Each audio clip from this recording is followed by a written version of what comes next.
boy. Good boy.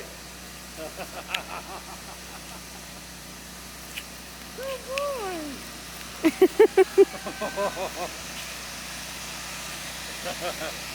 Oh, you're a good boy.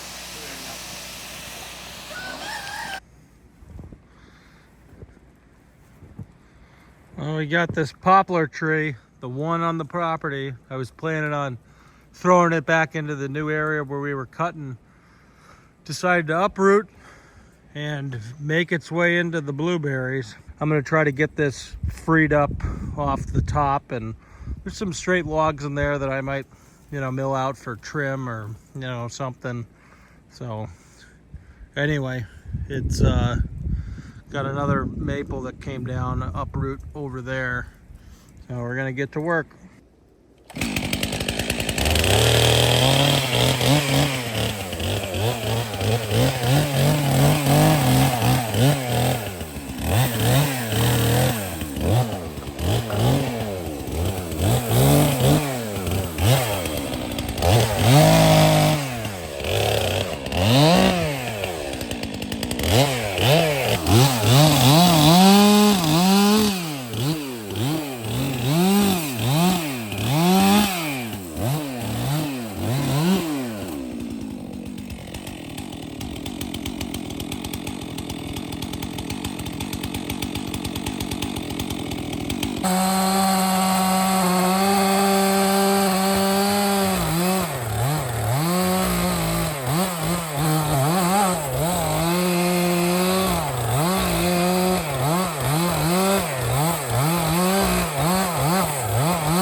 Long. I'm gonna pull it out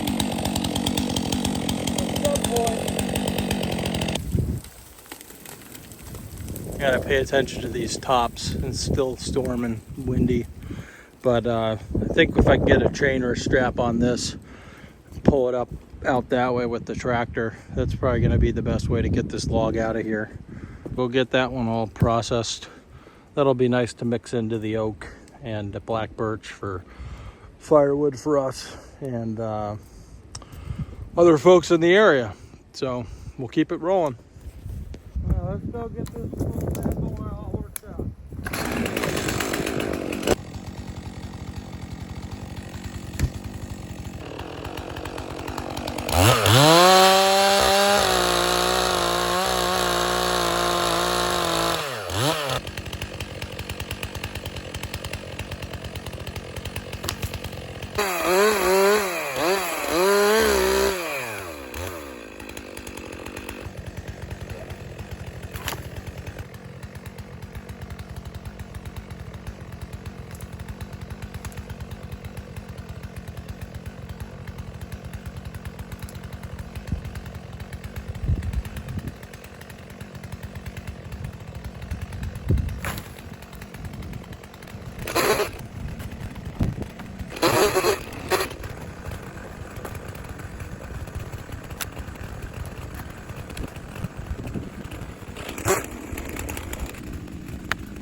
Later, using a 462.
Yeah, it's got to be a poplar.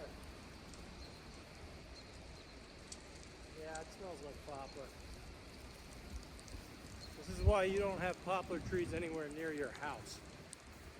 And honestly, these probably got in the ground by way of a bird or, you know, another animal like a squirrel.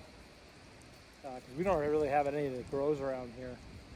But farmers used them back in the day for field trees. You know, they grow fast, they bring shade, but not something you want anywhere near your house. They're so fragile. They're not real deep rooted. They get really big really fast.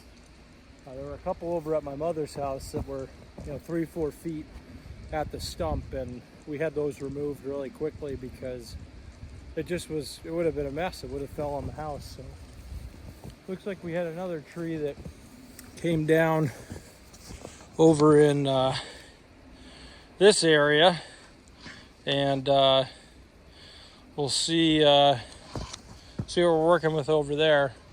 It's got some color to it and bigger wood. But when I first put the saw in, I was like, oh, maybe it's cherry, because it was real red core. And then took a closer look at it after a couple more cuts, and I was like, no way. That's what I'm smelling for, is cherry. But tough to tell when the bark is covered in snow. But I'm just going to go out on a limb and say that those are the only 3 poplar trees on our property. Just what's going to happen. We lost a big maple down over here. Sugar maple last winter, and I actually saw it come down, crashed into the horse paddock. Fortunately, didn't touch the barn. Horses were fine, and I've since sawed that log out and been using it for all sorts of projects, and it's got a lot of character. So no shortage of wood around these parts.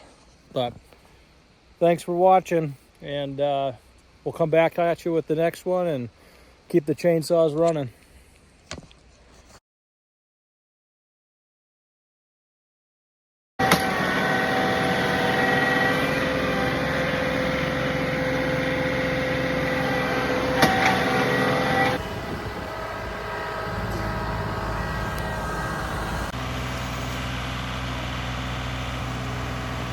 Soft, you can carve on it. I honestly might just use them for, you know, raised planter beds for gardening.